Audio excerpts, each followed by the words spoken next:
Welcome to நலம் தானா viewers. இன்னைக்கு பாசிப்பருப்பு காரக்கொழுக்கட்டை செய்ய போகிறோம் மார்னிங் பிரேக்ஃபாஸ்ட்டுக்கு. அதுக்கு வந்து 1/2 கப்பு ரவை எடுத்திருக்கோம். 1 கப்பு தண்ணி இதில் ஊற்றிருக்கேன். இதில் வந்து கொஞ்சம் உப்பு போட்டுக்கலாம், அந்த ரவை மாவு அளவுக்கு, ரவை தாங்குற அளவுக்கு கொஞ்சமாக. கொஞ்சமாங்கிறீங்க, ஜாஸ்தி ஜாஸ்தி போடுறீங்க. 1/4 ஸ்பூன் இந்த கொழுக்கட்டை. இது உப்பு, கொஞ்சமாக பெருங்காயத்தூள்,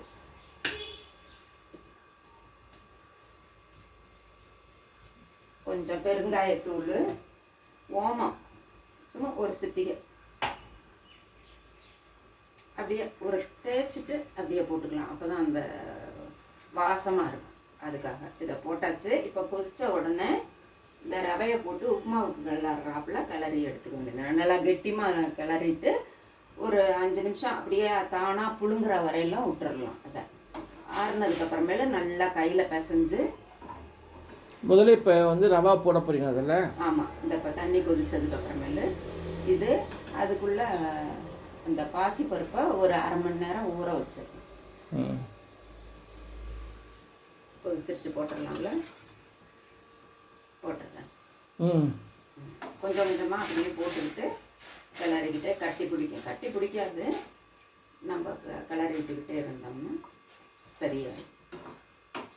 இந்த தண்ணி எல்லாம் ரவை இழுக்கிற வரையிலும். நீங்கள் கைப்பிடி அந்த பக்கம் வச்சுருக்கீங்க, உங்களுக்கு வச்சுக்கிட்டா தான் பிடிச்சிக்கிட்டு. இல்லை பிடிச்சிக்கிட்டு கிளறதுக்கு சௌரியமாக இருக்கும். ஆமாம். ஓ, இந்த பக்கம் அப்படி பிடிச்சிக்கோங்க. நான் மறைக்குமா, இது கெட்டி ஆகிற வரையெல்லாம் நல்லா கிளறி. இதில் ஓமம் இருக்கிறதுனால டைஜஷனுக்காக அதை சேர்க்கறது. இது ஹெல்த்தியான பிரேக்ஃபாஸ்ட்டு. ரவையும் நல்லது உடம்புக்கு, இதில் சேர்க்குற பாசிப்பருப்பும் நல்லது. 1 ஸ்பூன் நெய் ஊற்றிக்கலாம். இப்போ இதில் நெய்யோ எண்ணெயோ அவங்களுக்கு எது பிடிக்குமோ அதை ஊற்றிக்கலாம். 1 ஸ்பூன் நெய்.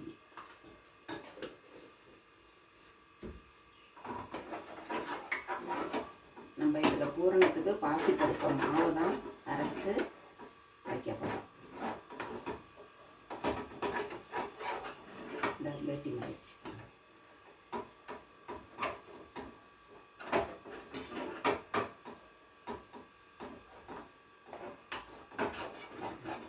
இப்போ இதை அது அப்படியே புழுங்கிறதுக்காக ஒரு 5 நிமிஷம் ஊறட்டும். அதுக்கு ஆஃப் பண்ணிவிடுங்க. இல்லை, ஆமாம். இப்போ சொல்லுங்கள். அதுக்கு முன்னாடியே ஒரு 1/2 மணி நேரம், ஒரு 5 நிமிஷம் இல்லைன்னா 20 நிமிஷம் பாசிப்பருப்பு ஒரு 1/2 கப்பு எடுத்து நல்லா 2-3 தடவை கழுவிட்டு ஊற வச்சு நல்லா ஃபில்டர் பண்ணிக்கணும், தண்ணி இல்லாமல். இதில் வந்து ஒரு பச்சை மிளகாய், இந்த அரைச்சிக்கலாம், ஒரு பச்சை மிளகாய், கொஞ்சமாக ஜீரகம், சும்மா ஒரு பெஞ்சு, கொஞ்சம் இஞ்சி, இது போட்டு உப்பு அப்புறம் போட்டுக்கலாம். உப்பு கூட போட்டுடலாம். தண்ணி ஒன்று ஊற்றுறதுக்கு சரி, தண்ணி ஊற்றாமல் அரைக்கணும். இதுக்கு தகுந்த உப்பு. இந்த நல்லா வடிய விட்டுட்டேன், தண்ணி இல்லாமல் இருக்குது.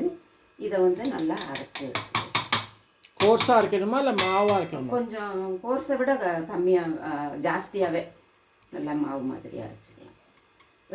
இதுக்கு பதிலாக கடலைப்பருப்பு கூட நம்ம போட்டு செய்யலாம்.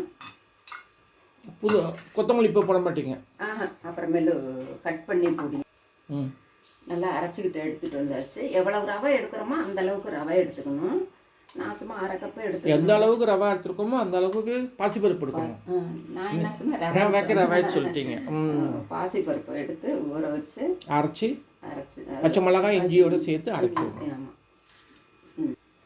கொத்தமல்லியை பொடியாக நறுக்கி போட்டிருக்காங்க அதில். இப்போ இதெல்லாம் சேர்ந்து பிசைஞ்சுக்கணும். அந்த கொழுக்கட்டைக்கு இதுதான் பூரணம். ரவா மாவு ஆனோன்னா அதை வந்து நல்லா பிசைஞ்சு உருட்டி சின்ன சின்ன உருண்டையை பண்ணி, அதுக்கு பூரணம் வந்து இதுதான். பாருங்கள், வெந்துருச்சு. அழகாக கொழுக்கட்டை எவ்வளோ சூப்பராக வந்திருக்கு பாருங்கள். இதை நம்ம இப்படியே சாப்பிட்றதுனா சாப்பிட்லாம், இல்லைன்னா எண்ணெய் சட்டியில் எண்ணெய் ஊற்றி கடுகு, ஜீரகம், மிளகாய் பொடி, ஒரு சிட்டிகை உப்பு, கருவேப்பிலை இதெல்லாம் போட்டு இதை பரட்டி கொத்தமல்லி தூவி சாப்பிட்லாம். நாங்கள் அது மாதிரி செய்ய வேணாம்னு சொல்லிட்டு இப்படியே சாப்பிட்லான் இருக்கோம். இது கையில் எடுத்து பாருங்கள், அப்படி அழகாக வருது பாருங்கள், இப்படி சூப்பராக வருது பார்த்தீங்களா? உடையாமல் என்ன அழகாக வருது பாருங்கள். ஹெல்த்தியான டயட் இங்கே பாருங்கள், புட்டு பார்த்து காமிக்கிறாங்க பாருங்கள், என்ன சூப்பராக வந்திருக்கு பாருங்கள். நீங்கள் செஞ்சு பாருங்கள். நலந்தாரம் சேனலுக்கு சப்ஸ்கிரைப் பண்ணுங்கள், பெல் பட்டனை மறந்துடாமல் அமுக்குங்க. வேறொரு வீடியோவில் உங்களை சந்திப்போம். பாய்.